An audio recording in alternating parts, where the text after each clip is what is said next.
sini. Selamat pagi, Shalom, Namo Buddhaya, salam pendidikan, berkah dalam, salam sehat selalu. Semuanya sehat ya, Sister Bapak Ibu? Sehat. Di Tuhan, sehat. Ya, perkenalkan mungkin sudah ada yang mengenal saya di beberapa tempat virtual. Saya Dista. Saya adalah salah satu tim implementasi program dan salah satu guru di YPL yang akan memandu hari ini yang membuka dan menutup acara FGD Coaching Clinic. Ya, baik. Sebelum memulai pertemuan kita hari ini, ada baiknya kita berdoa. Mungkin saya boleh minta tolong Suster Ramauli untuk memimpin doa. Mohon berkenan untuk memulai berdoa. Baik Bapak Ibu, saudara-saudari sekalian yang ada dalam virtual ini, mari kita satukan hati dan pikiran kita bersatu di dalam doa. Dalam nama Bapa, Putra, dan Roh Kudus. Amin. Tuhan Allah Bapa yang Maha Baik, pada pagi hari ini kami kembali berkumpul melalui virtual kami ini. Tuhan, tuntunlah hati kami, berikan Roh Kudus-Mu ke dalam hati kami masing-masing, supaya kami semua, para peserta, dan juga yang akan menuntun kami dalam diskusi ini. Tuhan, semoga berkat-Mu tetap melimpah atas kami, sehingga apapun yang kami bicarakan hari ini, sungguh-sungguh dapat kami pahami dan kami dapat mengerti, sehingga pada akhirnya kami sungguh-sungguh mampu menjadi sekolah yang kelak dapat melaksanakan rencana dan program yang sudah disepakati bersama dengan Yayasan Pagudi Luhur. Kami percaya ya Tuhan, tanpa kehadiran-Mu kami tak mampu berbuat apa-apa. Maka sertailah kami semua, turunkan Roh Kudus-Mu, supaya acara ini dapat berlangsung dengan baik. Inilah doa harapan kami yang kami satukan dalam nama Yesus Kristus, Tuhan dan Juru Selamat kami. Amin. Dalam nama Bapa, Putra, dan Roh Kudus. Amin. Terima kasih Suster Ramauli. Mohon maaf saya lupa buka mic. Untuk selanjutnya kita akan mengikuti dalam hati dan menyanyikan lagu Indonesia Raya.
Baik, terima kasih FOH sudah membantu kami memutarkan lagu Indonesia Raya. Karena coachnya Pak Kris, sebelum saya serahkan ke Pak Kris sepenuhnya, kita yel-yel terlebih dahulu ya, Suster, Bapak, Ibu semuanya, biar lebih semangat. Masih ingat yel-yel kita? Luber?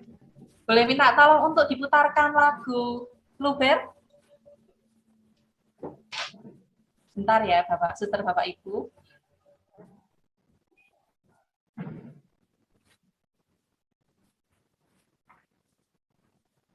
bisa open mic dan open cam semuanya. Kita bersama-sama bergerak di pagi ini.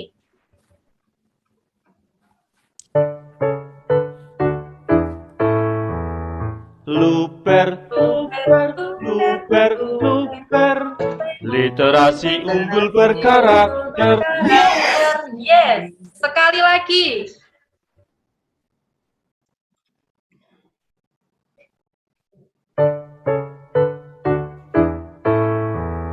Luper, luper, luper, luper. Literasi unggul berkarakter. Yes. Baik, terima kasih. Yes.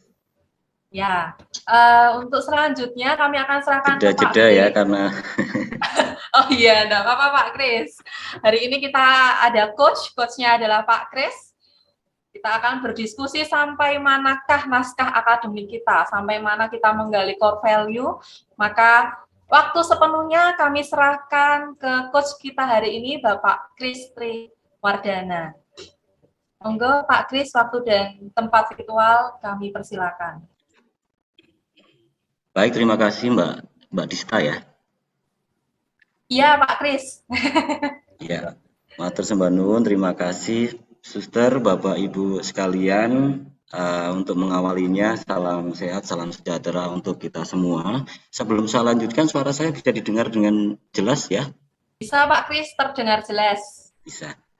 Ya, baik, terima kasih Pastor, Suster, Bapak Ibu. Jadi pada kesempatan hari ini kita akan melanjutkan untuk berdinamika ya, setelah kemarin kita sudah melalui beberapa tahap. Nah, sampai pada saat ini kita akan coba untuk berdiskusi bersama kaitan dengan pengkerucutan dari dinamika kita, mulai dari pelatihan, kemudian mulai dari FGD, dan sekarang kita akan coba berwawan hati. Artinya berwawan hati itu bukan hanya wawancara saja, tapi kita bicara dari hati ke hati lah, karena kita bergerak dengan hati untuk anak-anak kita gitu kan. Maka kemudian kita akan coba untuk sama-sama membuka diri, sama-sama memberikan peneguhan kaitan dengan beberapa progres kegiatan, dan kemungkinan juga ada beberapa kendala dan hambatan yang mungkin dirasakan ataupun dialami oleh masing-masing unit. Nanti prosesnya Suster, Bapak Ibu, jadi karena kita berasal dari dua yayasan yang berbeda ya, di mana masing-masing yayasan mempunyai tipikal dan warna yang mungkin hampir sama, sehingga nanti untuk bagaimana kita berdiskusi, nanti saya akan coba perwakilan dari salah satu masing-masing dari salah satu yayasan untuk membawa pada kerangka diskusi kita sebagai trigger atau sebagai pemicu supaya itu timbul hal yang mungkin akan memicu pada sharing-sharing selanjutnya, dan juga akan kemungkinan juga akan masuk pada pertanyaan-pertanyaan selanjutnya. Nah, kemudian karena di sini di dalam room ini adalah orang-orang yang hebat, orang-orang yang amat luar biasa, orang-orang besar dari utusan masing-masing yayasan, sejalan juga dengan apa yang metode yang kita gunakan dalam POP ini, yaitu andragogi. Maka kemudian mari Bapak, Ibu, dan Suster, kita sama-sama untuk saling membuka diri dan saling meneguhkan, menguatkan, sehingga tujuan mulia kita, tujuan baik kita untuk reformasi pendidikan demi untuk perbaikan sistem pendidikan kita pada umumnya, dan khususnya sistem pendidikan ataupun sistem pengajaran dari sekolah-sekolah Katolik itu benar-benar menjadi lebih berdaya itu. Nah, itu pengantar saya, Suster, Bapak, Ibu. Nanti mohon sekali lagi untuk kita semua ikut aktif ya, saling memberikan peneguhan untuk kita semua. Berawal dari sebuah kutipan bahwa orang yang besar atau pemimpin yang besar itu bukanlah orang ataupun semata-mata pemimpin yang mampu melakukan sebuah hal yang besar, tapi lebih pada bahwa seorang pemimpin atau orang yang besar adalah pemimpin yang mampu membawa banyak orang untuk berbuat yang besar. Jadi bukan hanya fokus pemimpin saja, tapi bagaimana kita memberi motivasi banyak orang untuk melakukan hal-hal yang besar. Nah, ini adalah hal kecil yang mungkin akan menjadi besar dalam program POP ini. Semoga dengan semangat itu akan membuat kita semakin berdaya dalam bagaimana kita saling memberikan peneguhan. Begitu ya, Suster, Bapak Ibu sekalian.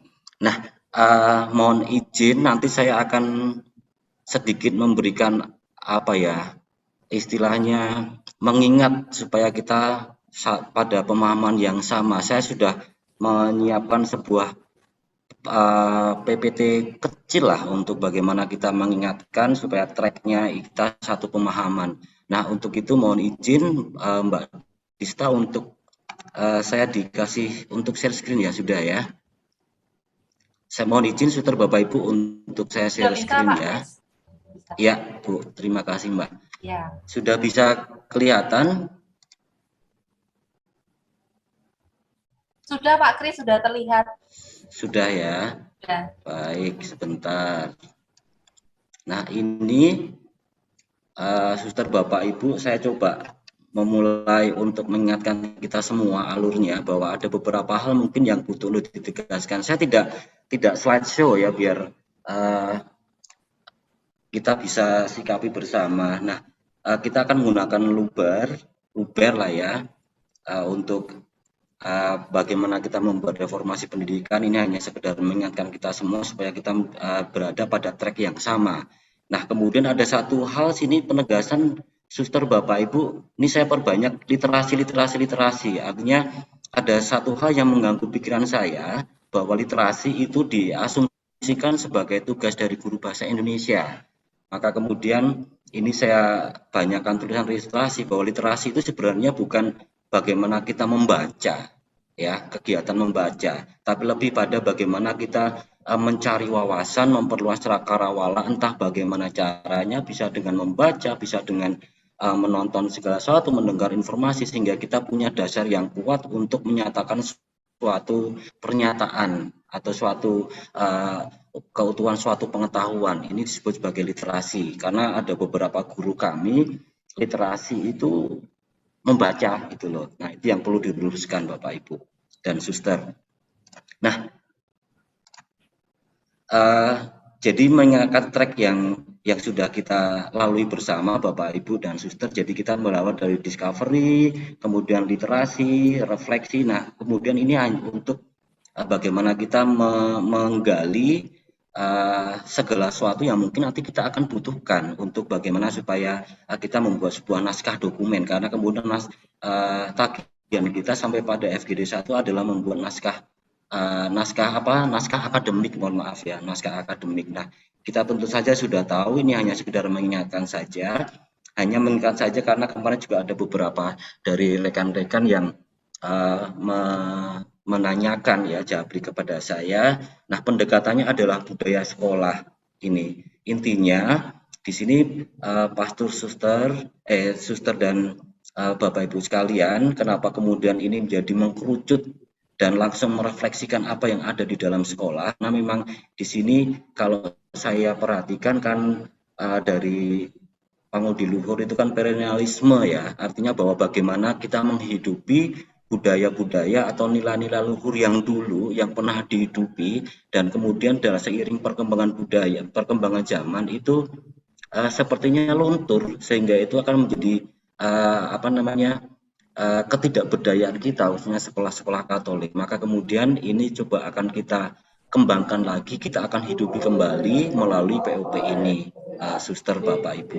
Nah, berikutnya kalau boleh saya rangkum dalam satu rangkaian kegiatan, maka itu diawali dengan kajian dan refleksi. Ya, untuk membuat core values itu mulai dari sebenarnya awalnya need analyze ya, ataupun analisa kebutuhan, hanya kemudian nanti muaranya pada bagaimana kita akan mengkaji dan merefleksikan beberapa hal yang menjadi unggulan atau yang menjadi hal-hal yang akan coba kita hidupi, kita akan kaji dan refleksi bersama. Misalnya di sini gambaran umum sekolah Ya, naskah akademik itu akan berisi tentang gambaran umum sekolah itu seperti apa, apakah latar belakang budaya, geografis, profil sekolah dan segala macam itu akan ada di sini. Ini salah satu komponen dari kajian yang akan kita kaji dan akan kita refleksikan. Kemudian di situ ada nilai keutamaan sekolah atau nilai keutamaan yayasan, ya. Kemudian yang kita refleksikan juga budaya sekolah.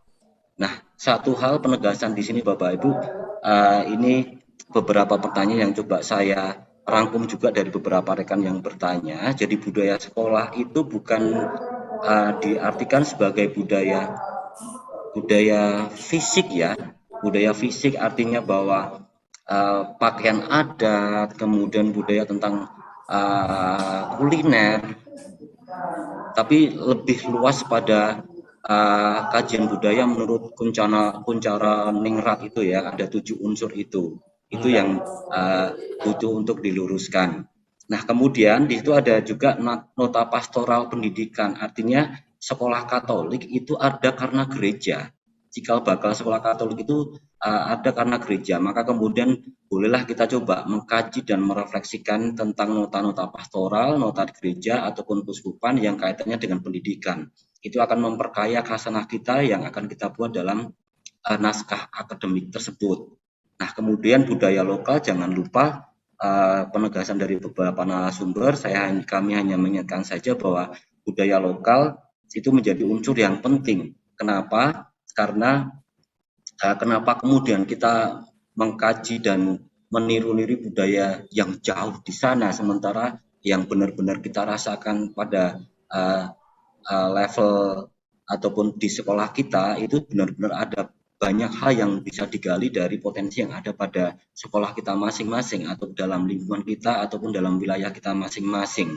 Sama halnya dengan apa yang sudah ditetapkan oleh Yayasan Pangudi Luhur, mereka menggunakan sebuah perennialisme ataupun bagaimana kita menghidupi budaya-budaya luhur dari para pendahulu.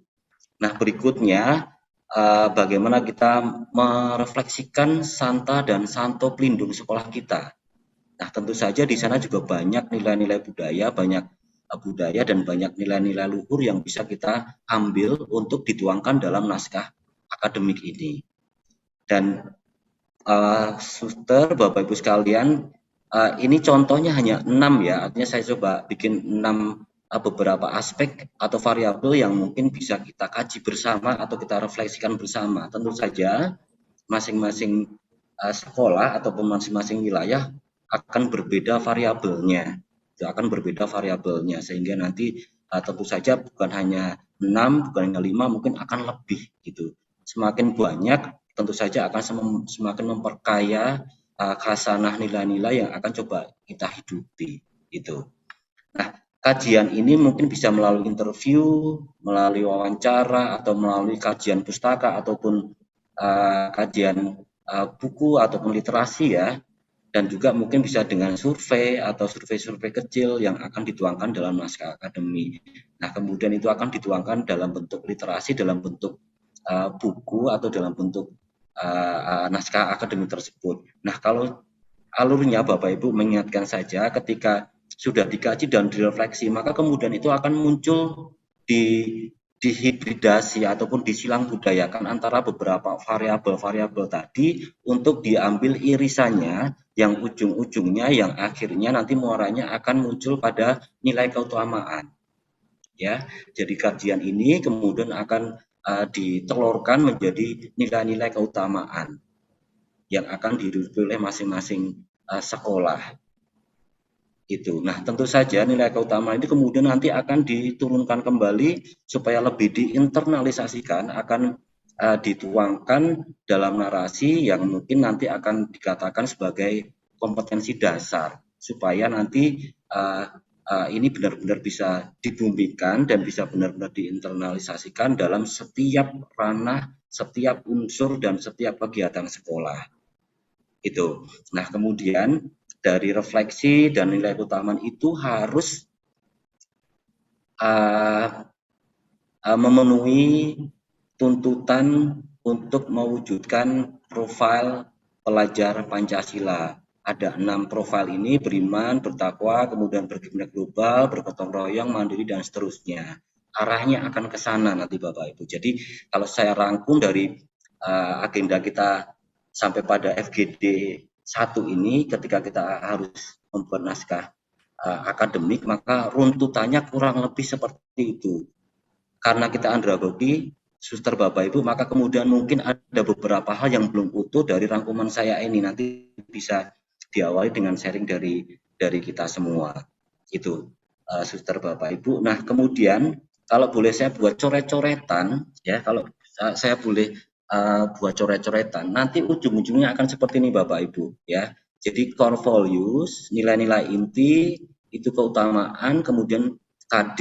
Nah, ini nanti harus ada keterkaitan dengan bagaimana pemenuhan profil pemuda Pancasila. Kalau boleh saya runtutkan akan seperti ini. Misal kita sudah mengkristalkan atau mensilang budayakan hibridasi beberapa aspek budaya dan sebagainya, kemudian muncullah beberapa nilai keutamaan yang akan dihidupi. Ini saya berikan contoh, mungkin misalnya di sini ada pro-marginal, berpihak pada yang lemah dan kurang mampu. Maka kemudian di sini ada keutamaannya apa? Berbelas kasih, bersimpati, dan berempati. Nah, ini profil pemuda Pancasila, pelajar, mohon maaf ya, bukan pemuda tapi pelajar ya. Profil pelajar Pancasila itu apa yang sudah diinteraksikan di sana. Maka kemudian nanti kemungkinan keutamaan atau satu core values itu ada beberapa nilai keutamaan, kemudian di profil pelajar Pancasila itu sudah memenuhi berapa, itu akan sangat bervariasi. Mungkin satu nilai inti dan keutamaan itu akan memenuhi 6 profil pelajar Pancasila. Ada juga nanti satu core values itu dan keutamaan itu hanya memenuhi 1 atau 2 atau 3 profil pelajar Pancasila ini. Nah, kemungkinan akan seperti ini Bapak Ibu ya. Karena ini merdeka belajar, maka kemudian kalau dikatakan format bakunya seperti apa? Sepertinya nanti pada sesi berikutnya, pada penajaman materi berikutnya dalam kerangka kurikulum akan semakin dipertegas kembali. Ini alurnya kurang lebih Bapak Ibu, hanya kemudian kembali ke awal bahwa untuk menelurkan core value dan nilai-nilai keutamaan ini, tentu saja kalau meminjam istilah Mas Hendy, kita harus berdarah-darah. Kita harus membuat tim kurikulum, menganalisa kebutuhan, kemudian mewawancarai beberapa alumni ataupun mewawancari beberapa tokoh, kemudian kajian pustaka, mempelajari beberapa sumber literasi. Nah, itu prosesnya teramat panjang seperti yang saya sampaikan di slide yang di sini, yang ujung-ujungnya nanti akan ke sini. Nah, itu mungkin suster Bapak Ibu mengingatkan saja pemahaman saya yang saya pahami dari beberapa modul. Mudah-mudahan ini akan memberikan arah yang tambahan arah lah ya, artinya bukan arah yang pas, tapi ini akan memberikan khasanah tambahan pemahaman kita semua, karena intinya bahwa kita akan saling meneguhkan kaitan dengan ini. Saya stop share screen-nya ya, saudara Bapak Ibu. Baik, jadi itu sebagai trigger, sebagai pengingat kita semua bahwa alurnya nanti kurang lebih pemahaman saya akan seperti itu, saudara Bapak Ibu. Nah, tentu saja nanti dalam sharing kita itu intinya kita akan saling memberikan peneguhan sehingga langkah kita itu kan akan menjadi padu, karena istilahnya dalam perjalanan kita menuju pada suatu tempat, tetapi kita dalam bentuk rombongan gitu. Maka kemudian kita adalah rekan seperjalanan, sehingga harapannya ketika satu rekan atau satu kawanan dari kita sampai pada tujuan, harapannya kita juga harus menyamakan dengan yang lainnya. Kalau meminjam analogi orang bersepeda, kita tidak kemudian menggoes terus, ada saatnya kita berdiri untuk istirahat, melihat ke belakang. Oh, ternyata teman-teman kita banyak yang tertinggal di belakang. Oh, ternyata ada beberapa langkah, ada beberapa proses yang kita lakukan seperti itu. Maka kemudian ini Bapak Ibu, kita bersama-sama untuk dalam rombongan berjalan bersama dengan rekan satu perjalanan untuk mencapai tujuan yang mulia. Saya kira itu, Suster, Bapak Ibu, mudah-mudahan membantu harapannya ya. Mudah-mudahan saya pemahaman juga tidak melenceng jauh dari alur yang mungkin diharapkan. Nah, kemudian nanti mohon ketika ada hal yang butuh dikoreksi, karena kita bersama-sama, jangan sungkan, jangan ragu Bapak Ibu dan Suster untuk kita saling memberikan peneguhan. Saya kira itu, Suster, Bapak Ibu. Kemudian seperti yang sudah saya sampaikan di awal tadi, jadi kita akan mengawali untuk mengambil satu wakil dari masing-masing yayasan untuk men-sharingkan, diberikan waktu. Nah, itu kemudian akan kita jadikan acuan kerangka diskusi kita. Pasti ketika dalam sharing akan muncul hal yang bisa diambil dan ada hal yang mungkin bisa ditanyakan atau ditanggapi. Maka disinilah kita akan coba berproses dan berdinamika. Saya kira itu, Suster, Bapak Ibu. Jadi kita waktunya nanti sampai jam 1 ya, Mbak Dista ya. Maka kita punya waktu leluasa sehingga kalaupun kita bagi dalam 7 unit atau 7 sekolah, waktu itu mungkin akan ya sekitar 20 atau 20 menit lah minimal untuk masing-masing unit, sehingga kita punya sedikit keleluasaan, hanya tetap berprinsip bahwa kita bersama-sama, jadi kita efektifkan waktu seperti itu. Nah, untuk yang pertama, karena yang kalau FGD sebelumnya kita sudah coba untuk mengekspos dari Yayasan Tunas Karya, maka kemudian kami minta untuk mohon salah satu unit atau sekolah dari Yayasan Seri atau Seri ya, Suster Ferdinanda ya, Seri atau Seri ya? Seri Amal, Pak, Seri Amal. Seri ya, ya kalau bukan Seri, Pak, kalau bukan Seri ya. Seri. Bukan Seri ya, ya bukan Seri tapi Seri ya, dan bukan Seri ya. Iya, karena kan seri itu kan ada seri 1, seri 2 gitu, ya, tapi seri ya, berseri-seri gitu ya, Suster ya. Ya, Yayasan Amal yang berseri-seri. Jadi ketika kita beramal itu hendaknya didasari dengan seri-seri gitu ya. Baik, Suster, Bapak Ibu sekalian, apakah boleh kemudian kita mohon sharing dari SMP swasta Santo Paulus ya untuk memberikan arah, untuk memberikan kerangka sharing kita yang coba kita akan mungkin nanti akan jadi perdebatan untuk berdinamika dari SMP Santo Paulus ya, bukan Santo Paulus ya, kita ada Santo Paulus di Yayasan Tunas Karya, tapi di seri amal itu ada Santo ya, Santo Paulus seperti itu. Untuk itu mari, monggo kami persilakan kepada SMP Santo Paulus itu, Suster atau Bapak? Siapa? Suster, monggo Pak. Kami persilakan. Suster Ramauli, Pak. Suster Ramauli. Oh, Suster Ramauli ya. Wah, pas banget kok di Suster Ramauli ya. Apakah Iya. harus Suster Ramauli atau boleh Bapak Nenggolan? Silakan, monggo Suster. Yang pasti saya hanya acak saja, kemudian telunjuk saya kok tiba-tiba menunjuk ke Santo Paulus gitu loh. Maka kemudian silakan, monggo, apakah Suster dulu atau siapa? Monggo, silakan Suster. Bukan, maksud Suster itu Pak, karena Pak Nenggolan itu wakilnya. Jadi apakah tidak mesti kepala sekolah kan? Jadi bisa wakilnya begitu. Yang ya, penting silakan. dari Santo Paulus ya kan Pak? Iya, yang penting dari Santo Paulus. Mau Suster dulu atau Pak Nenggolan selaku wakilnya? Kami persilakan. Baik, selamat pagi, Suster, Bapak, Ibu, dan narasumber, begitu juga dari pihak panitia. Selamat pagi, Baik, Pak Nenggolan. Ya, Pak Kris. Nah, yang pertama berhubungan dengan SMP swasta Santo Paulus, sejarah singkatnya. Barangkali dalam forum ini perlu kami sampaikan juga, berdiri itu pada tahun 1956 di bawah naungan Yayasan Bakti Mengabdi. Lalu kemudian itu dikelola oleh para pastor di Keuskupan Agung Medan atau KAM, yang dalam hal ini di Paroki Sidikalang.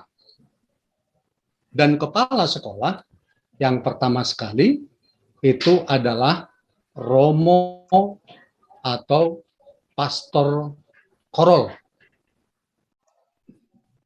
Lalu tahun 1972, Yayasan Bakti Mengabdi menyerahkan kepada KSSY, Kongregasi Suster-Suster Santo Yosef, di bawah naungan Yayasan Seriamal Medan. Pada saat itu, Suster, Bapak, Ibu, dan narasumber, Ketua Yayasan Bakti Mengabdi itu adalah Romo Pastor Sudibyo. Sedangkan kepala sekolah yang pertama itu adalah Romo P. Pastor Johan, sesudah SMP Santo Paulus di bawah Yayasan Seri Amal.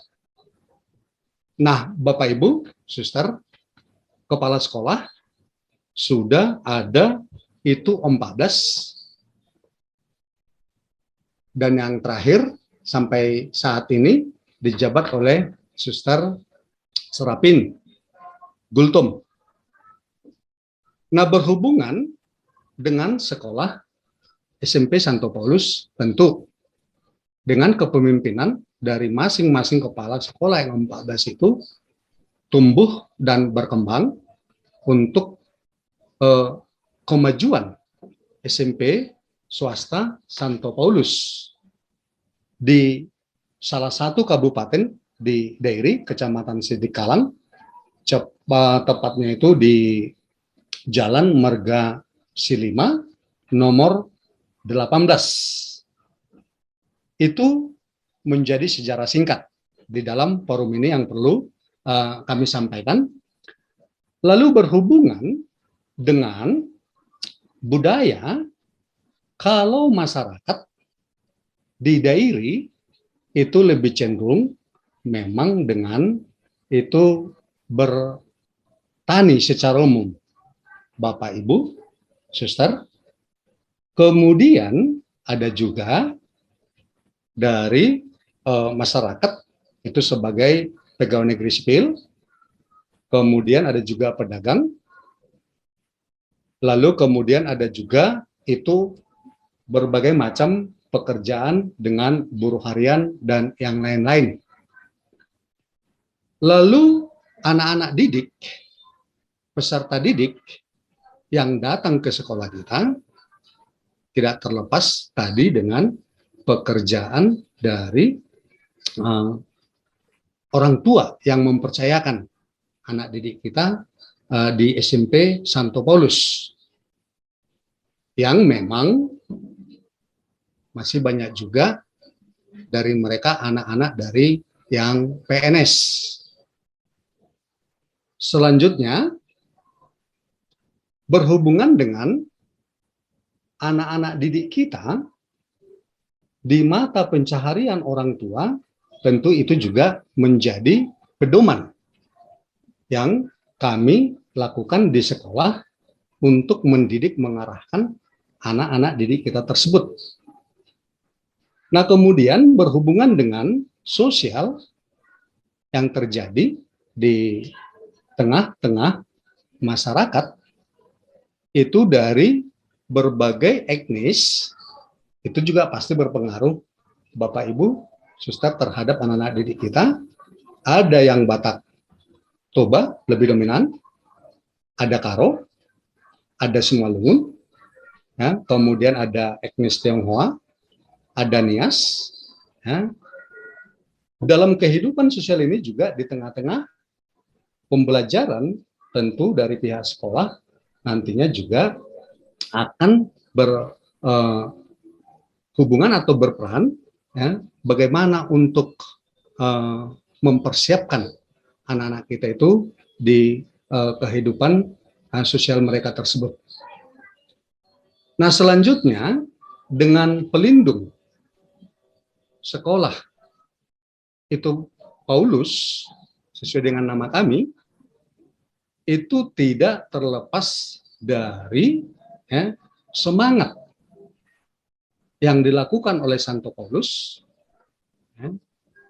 sesudah dia bertobat, yang sebelumnya mengejar-kejar orang-orang Kristen di Kristen yang perdana.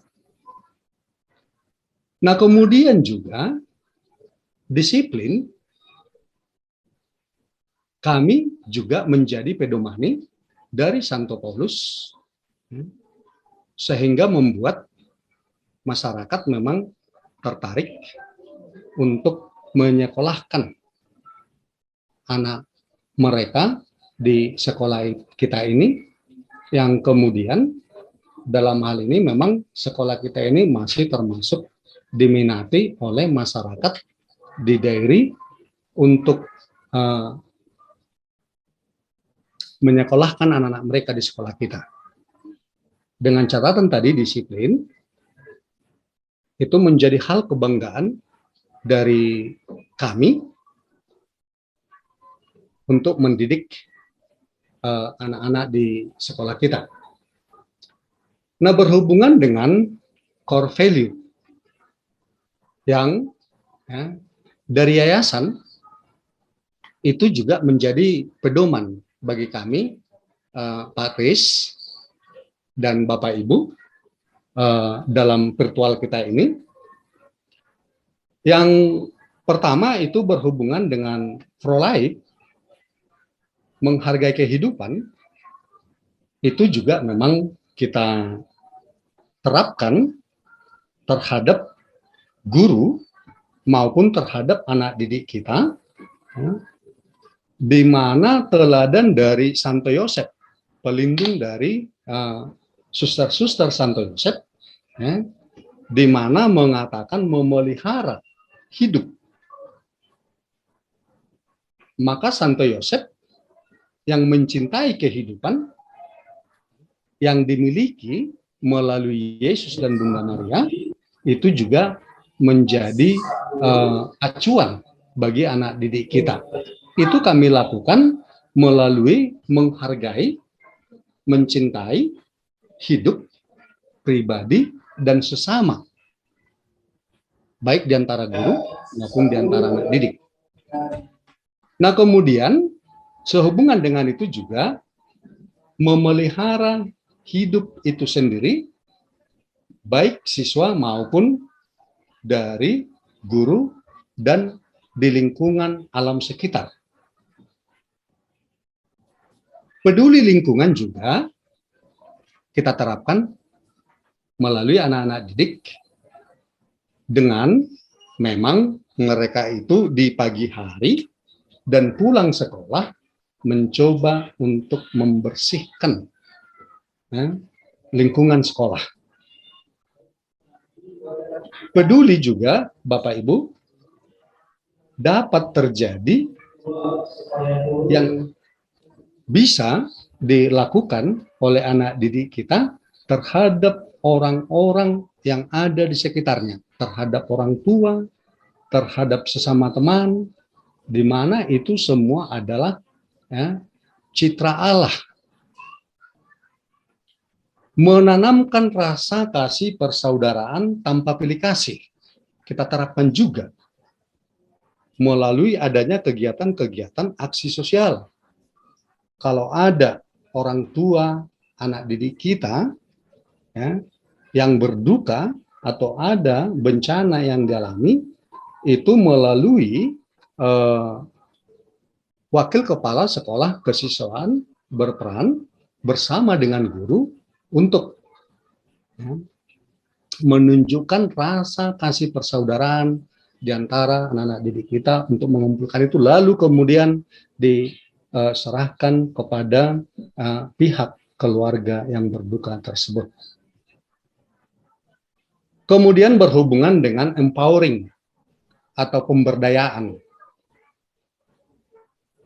Pak Kris, Suster, Bapak Ibu, dalam hal ini juga kita mencoba terhadap anak-anak didik kita itu untuk menggali citra arah dan mengaktualisasikannya itu dalam diri anak-anak, baik rekan-rekan kerja, guru, ya, saling memberdayakan bahwa manusia menurut citra Allah.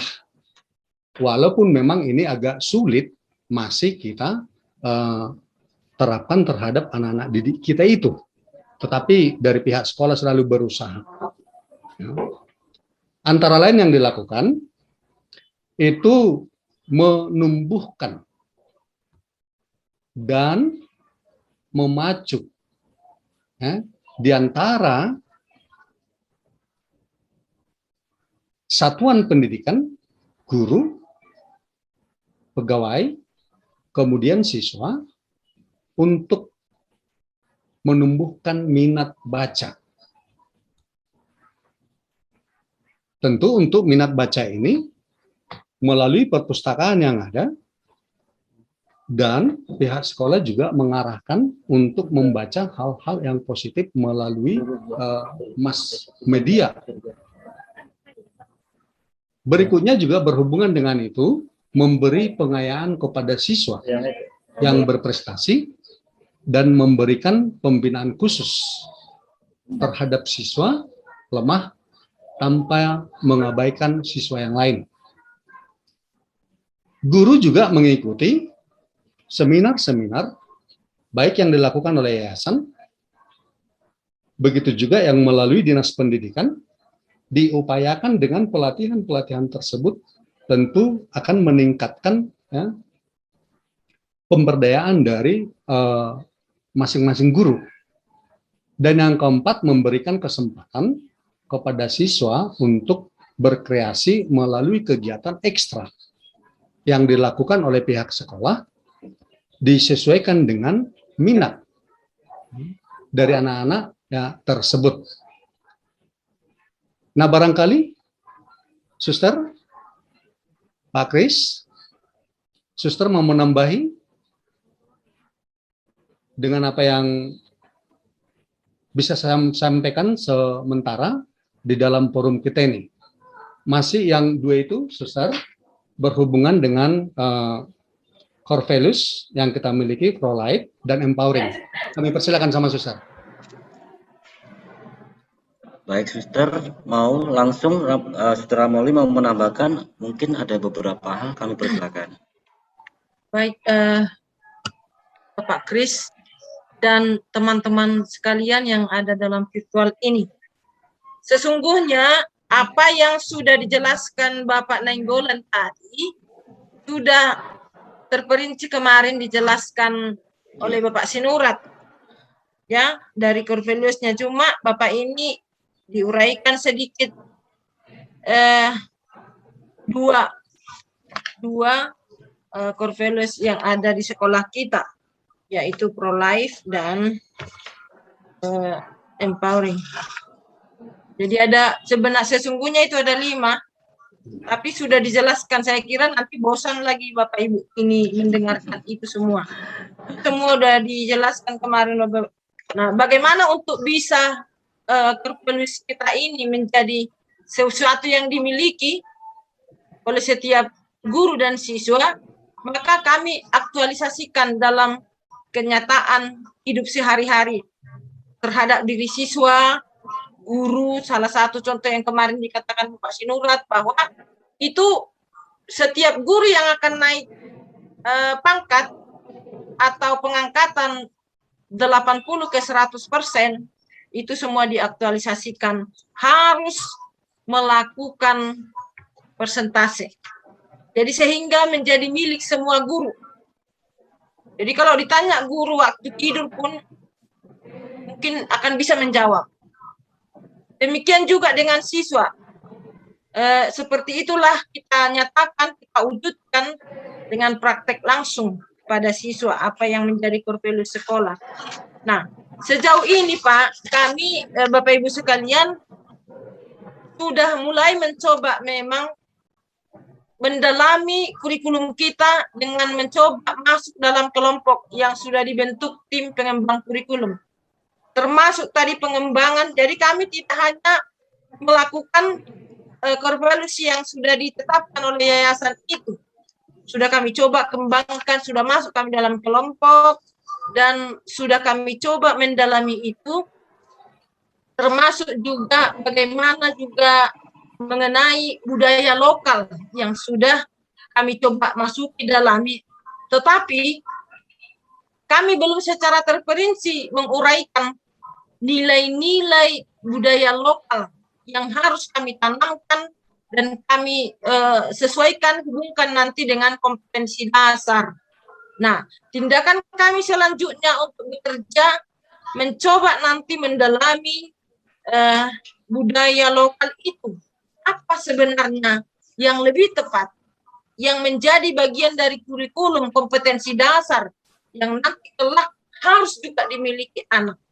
Nah, kami sudah mengupayakan mencoba membuat itu, dan kebetulan budaya lokal, yaitu pak-pak dairi di daerah kita ini sangat susah menemukan buku yang ada bagian-bagian budaya lokal yang harus kami temukan secara singkat dari pak-pak ini bagaimana. Nah, itu belum kami. Kemudian apa nilai-nilai?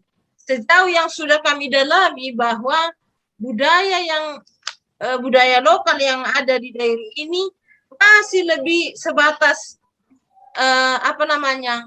pernyataan gerga, jenis-jenis gerga. Gerga artinya gerga itu kalau dalam Toba gorga. Jadi di sini saya lihat budaya lokal di sini yang masih kami temukan, ya, masih bentuk-bentuk gerga, dan itu akan kami bahas kembali dari nilai-nilai secara umum. Ada gerga perkais, manuk marak, ada gerga perhembun kumeike. Nah, ini saya tidak tahu sebenarnya, belum tahu ini, hanya masih jenis-jenis gerganya. Tapi di dalam gerga ini terdapat nilai-nilai yang akan bisa nanti disatukan, dipadukan menjadi bagian dari kompetensi dasar yang harus kita kembangkan nanti dalam kurikulum. Kalau menurut hemat saya, Pak, Bapak Ibu sekalian, memang bagus nilai-nilai yang terdapat dalam budaya lokal Bapak ini. Tetapi secara terperinci kami belum temukan jelas, ya. Jadi salah satu contoh, kalau kita ngambil gerga perhembun kumeike, gerga ini biasa diletakkan di bawah gerga perbunga koning. Nah, saya kurang paham ini sebenarnya. Dan gerga ini melambangkan ciri-ciri agar pemilik rumah mendapat banyak keturunan dan banyak harta. Nah, jika gerga ini diletakkan di lesplang, maka berfungsi sebagai penangkal dari segala hal yang buruk. Nah, untuk menyimpulkan makna dari setiap gerga ini nanti, kami masih harus berhimpun lagi bersama dengan tim yang sudah kami bentuk. Nah, ini salah satu budaya lokal yang banyak. Yang kami lihat ini jenis gerga yang banyak, Bapak Ibu sekalian. Gerga itu ya gorga. Kalau dikatakan dia dalam bahasa Toba semacam aksara. Nah, seperti itu dalam budaya-budaya yang lain. Jadi ada aksara Toba, aksara Bali, aksara ini dan itu semua. Saya kira itulah nanti juga akan kami semakin bahas mana yang harus kita timba dari gerga-gerga ini, Pak. Bapak Ibu sekalian dan suster. Nah, itu yang lebih masih kami coba bahas, dan seterusnya akan kami perkecil nanti untuk mencari nilai-nilai apa yang bisa kami petik dari sana. Kita masukkan nanti dalam kurikulum ini.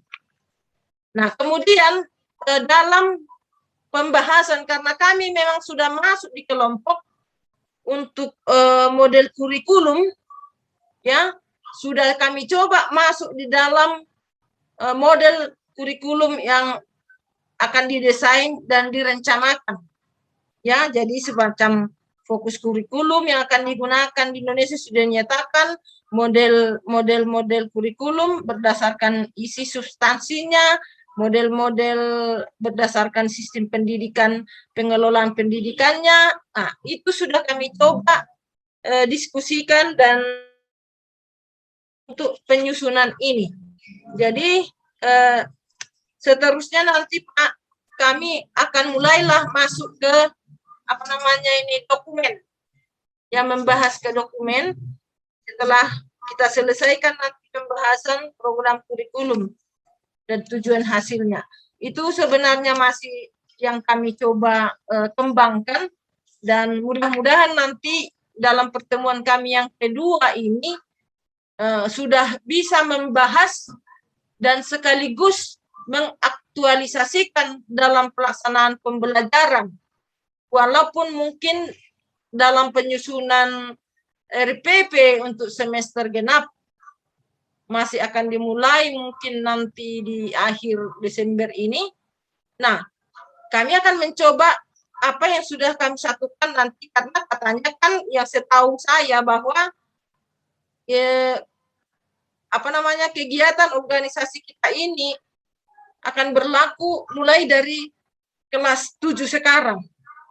Dan kita sudah harus menyempurnakan itu, mencoba memasukkan dalam pembelajaran juga korpus yang sudah kita tetapkan, nilai-nilai budaya lokal, dan kami mencoba memasukkan itu dan akan kami bahas dalam pertemuan kedua ini.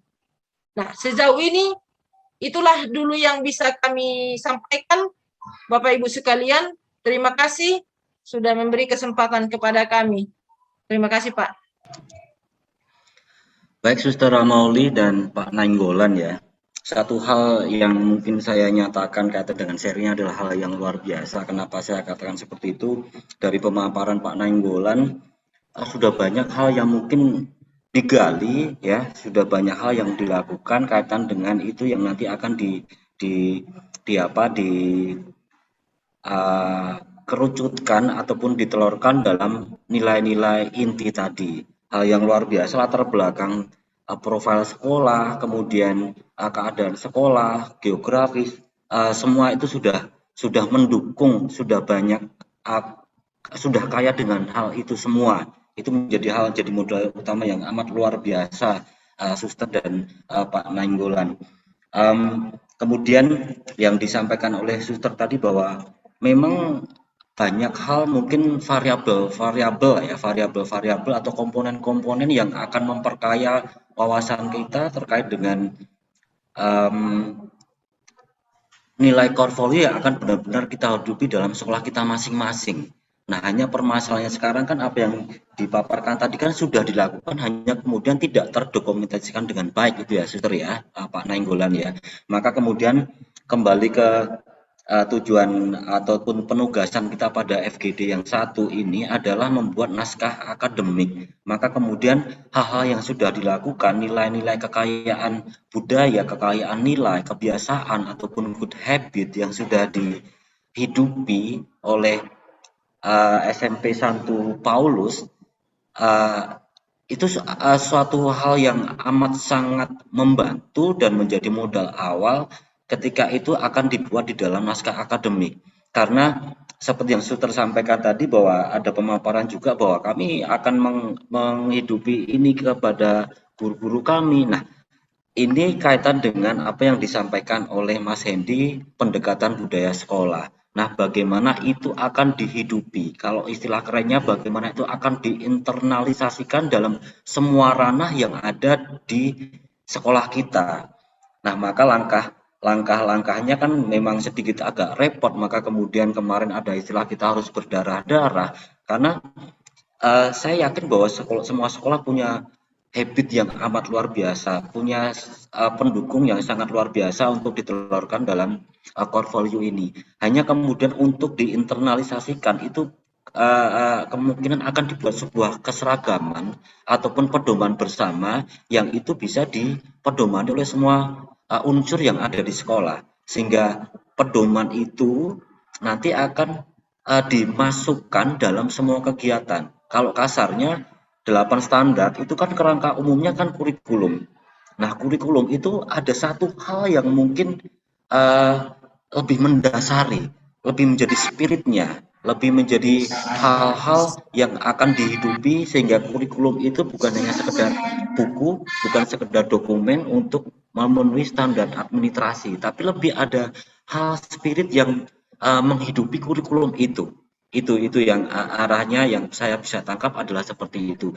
Memang Suster, kaitan dengan budaya lokal, kami juga ini sedang mengupayakan, jadi sekedar sharing saja, kami sudah membentuk tim kurikulum. Nah, kemudian tentu saja tidak hanya tidak hanya dilakukan oleh satu orang saja ketika membuat sebuah kajian. Misalnya ada mungkin sharing saja, mungkin ada beberapa variabel yang akan kita coba kaji, ya. Di situ ada budaya lokal, nilai santosanta. Nah, itu dibagi-bagi. Kalau kami akan bagi-bagi dalam tim-tim kecil untuk mulai mengkaji dengan mungkin menginterview ataupun mungkin mengadakan penelitian kecil, atau mungkin pergi ke perpustakaan umum atau perpustakaan sekolah untuk membuat bahwa nilai-nilai itu punya kekuatan dan bukan hanya sekedar apa yang kita pikirkan, tapi lebih pada itu harus didokumenkan, karena arahnya adalah supaya ini menjadi pedoman bersama, dan ketika sudah menjadi pedoman bersama itu akan diinternalisasikan dalam semua ranah yang ada dalam sekolah, kurikulum, kegiatan kokurikuler, intrakurikuler, ekskul segala macam, ataupun kegiatan-kegiatan siswa yang lainnya, itu nilai-nilai itu memang benar-benar harus secara dokumen itu ada di sana, seperti itu. Memang survei ataupun bagaimana kita merefleksikan itu prosesnya panjang sekali. Hanya kemudian memang harus, kalau menurut kami yang coba akan upayakan, jadi memang kita bentuk tim kecil-kecil yang tagihannya nanti ketika misalnya kami minta untuk mengkaji budaya lokal tentang satu hal, nganggung misalnya, maka kemudian tim itu akan melakukan wawancara, kajian pustaka, kemudian akan kami tagih dalam bentuk tulisan beberapa variabel dikaji itu, maka kemudian akan kita kumpulkan bersama untuk menjadi naskah kurikulum. Nah, naskah kurikulum itu tentu saja kan banyak nilai-nilai itu, Suster, ya, mohon maaf Bapak Ibu Suster ya. Jadi kan banyak nilai yang bisa diambil dari masing-masing variabel itu. Itu diinventaris semua dulu, ya, diinventaris semua dulu, banyak yang ini diinventaris semua dulu. Kemudian nanti pasti akan banyak sekali nilai yang akan kita coba internalisasikan. Ini yang mana nilai yang mau jadikan nilai utama, gitu kan. Maka kemudian kita sampai pada langkah yang masih dikatakan hibridasi. Jadi disilang budayakan, dipilah-pilah, dikumpulkan, diiris, gitu kan. Kalau menggunakan diagram irisan itu kan pasti ada yang mengiris, oh ini sudah ada, ini sudah nyambung nih, jadi nggak usah saja, ini ada nih. Nah, kemudian tinggal nanti terakhir diperas, oh ini yang ternyata menjadi prioritas nilai keutamaan. Nah, kemudian itu yang kemudian akan diterjemahkan menjadi nilai keutamaan, kemudian akan dibuat indikator ataupun mohon maaf, itu beberapa yang diperas akan menjadi nilai inti, kemudian akan diperas kembali, dirincikan kembali menjadi indikator ataupun nilai-nilai keutamaan. Nah, nilai-nilai keutamaan tadi kemudian nanti akan dijadikan KD, dan itu harus pemenuhan profil pelajar Pancasila.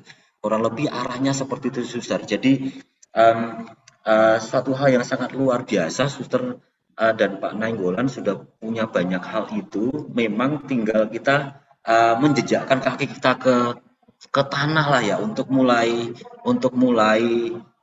membuat sebuah naskah akademik, sebuah tulisan-tulisan kaitan dengan beberapa variabel yang kemudian kita akan memulai kajian-kajian dan refleksi-refleksi itu.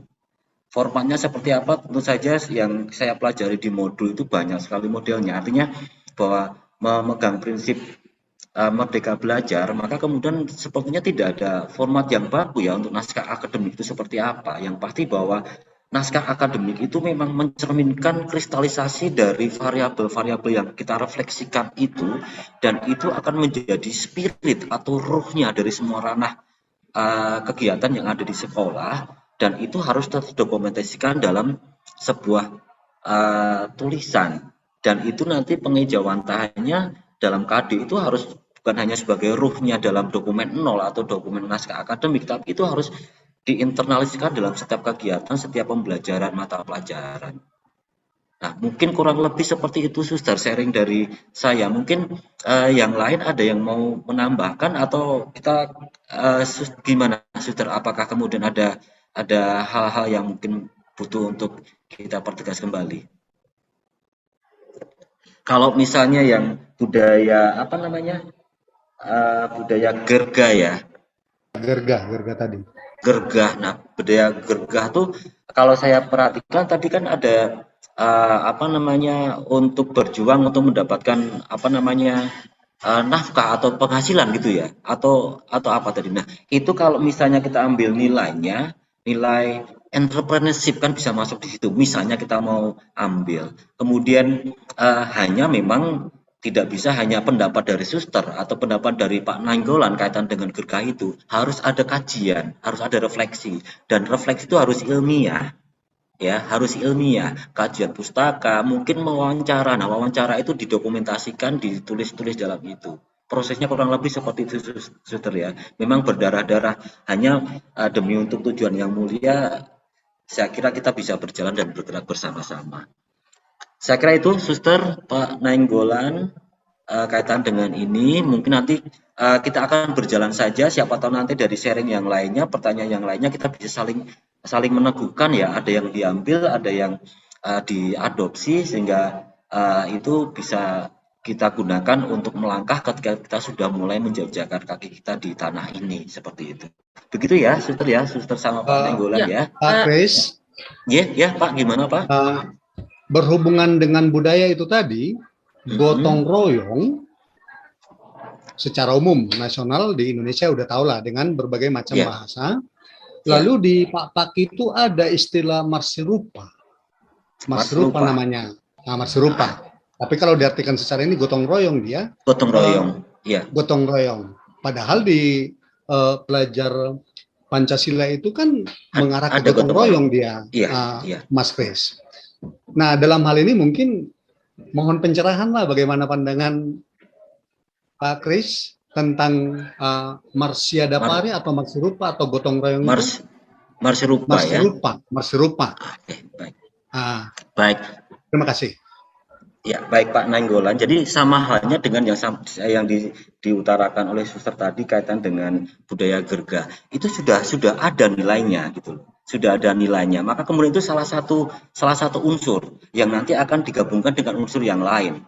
Gitu kan. Hanya kemudian unsur marselupa ini memang tidak bisa gotong royong. Itu kan menurut pendapat Pak Nainggolan, mohon maaf ya. Tapi itu harus ada kajian pustakanya supaya itu bisa didokumentasikan dalam sebuah karya ilmiah. Itu prosesnya tentu saja bisa dengan interview, dengan membaca buku, atau Google misalnya ada googling saja budaya marselupa misalnya itu ada kajian-kajian di situ, dan di situ ada siapa yang mengkaji, ada kajian pustakanya atau ada daftar pustakanya, itu sudah ilmiah seperti itu yang bisa saya tangkap. Nah, kemudian dari marselupa nilai intinya apa yang bisa diambil, dikumpulkan dengan semuanya, banyak sekali pasti nanti usulan-usulan tentang nilai-nilai baik dari budaya, dari kebiasaan sehari-hari, dari mungkin nota pastoral. Nah, semua itu kemudian diiriskan, kemudian dipilih mana yang akan menjadi nilai inti. Itu kan tidak mungkin nanti kalau misalnya dari semua variabel, semua unsur yang kita coba refleksikan itu mungkin ada 50 atau mungkin bahkan ratusan nilai-nilai. Tidak mungkin kita akan coba internalisasi semua, tapi ada yang ini senada, ini sama. Nah, kita kerucutkan kembali dengan hibridasi budaya tadi itu. Itu mungkin sedikit banyak mudah-mudahan bisa memberikan pencerahan lah ya, Pak ya, paling tidak itu. Sedikit lagi gitu, Pak Kris, mohon izin sedikit lagi mohon izin yang mau saya sampaikan dalam hal ini, karena kami berada di kawasan. Nah, ternyata setelah kami mencoba menggali nilai-nilai inti yang kelak kita masukkan nanti dalam dokumen, karena menurut hemat saya kalau menjadi sebuah dokumen nanti kan harus menjadi sebuah ilmiah. Nah, yang kesulitan kami dan tantangan kami adalah kami sudah mencoba ke perpustakaan daerah, menghala buku-buku yang bernuansa Batak, Pak, hampir tidak kami temukan. Nah, itu yang menjadi kendala kami. Jadi saya pikir kalau demikian nanti ini, apakah bisa nanti terus kita kembangkan dalam pembuatan dokumen kurikulum ini kalau buku-buku pendukung yang nantinya kelak menjadi sebuah dokumen tidak kami temukan atau tidak kami miliki. Ini satu tantangan bagi kami. Nah, akhirnya apakah harus berpindah ke budaya lain? Menjadi pertanyaan untuk kami, dan ini mungkin entah apa yang bisa kira-kira menjawab ini, karena memang seperti tadi dari secara geografisnya juga murid kita ini tidak hanya satu suku seperti itu yang pernah dijelaskan oleh Bapak Heri atau Bruder Warto itu kemarin, bahwa memang tidak menjadi satu budaya yang harus ada di daerah itu. Nah, sesungguhnya apakah misalnya tidak kami temukan buku ini, kami harus beralih lagi ke budaya yang lebih ada buku-bukunya gitu loh, Pak. Terima kasih. Baik, Suster, terima kasih. Mungkin nanti akan diperteguh dengan pengalaman dari beberapa sekolah yang lain ya, tapi yang boleh saya tangkap bahwa memang semua ini berbasis pada budaya lokal, Suster. Jadi sebisa mungkin untuk mengangkat budaya-budaya lokal. Hanya kemudian bagaimana kita merefleksikan dan mengkaji budaya lokal, itu tidak selalu harus menggunakan kajian pustaka ataupun membaca buku. Mungkin juga bisa dengan survei. Mungkin juga bisa dengan wawancara. Nah, mungkin dengan wawancara akan lebih pas, Suster. Artinya wawancara dengan sesepuh ataupun tetua adat kaitan dengan budaya itu gitu loh. Dengan budaya itu jangan lupa, karena ini harus ilmiah, maka kemudian dibuat tulisan. Kemudian ketika wawancara itu ada foto gitu kan. Jadi tidak selalu harus ada bahwa ini dari Anderson atau itu seperti itu, sekiranya sih tidak ya. Yang pasti dengan mewawancari beberapa tetua adat, sehingga itu menjadi jelas tentang budaya ini. Kita bisa menarik beberapa nilai itu. Jangan lupa difoto ketika wawancara dan dimasukkan dalam dokumen. Itu sudah dikatakan bahwa itu adalah sebuah karya yang ilmiah. Yang pasti jangan sampai kemudian kita kristalisasi budaya, yaitu pendapat dari Pak Nainggolan, itu pendapat dari Suster Ramauli, ataupun itu menjadi konsensus dari kesepakatan bersama warga sekolah bahwa kita sepakat budaya ini adalah ini. Tidak, tapi harus ada studi untuk bisa dituangkan di dalam itu. Mungkin itu, Suster ya.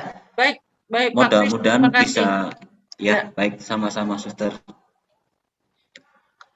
Baik, Suster, Bapak Ibu, kita akan semakin perkaya lagi beberapa hal ya kaitan dengan bagaimana kita coba membumikan lah nilai-nilai potensi yang ada dalam sekolah kita masing-masing melalui kegiatan ini. Nah, kemudian kami untuk berikutnya mohon dari SMK, kalau tadi Santo Paulus, sekarang Santo Paulus ya.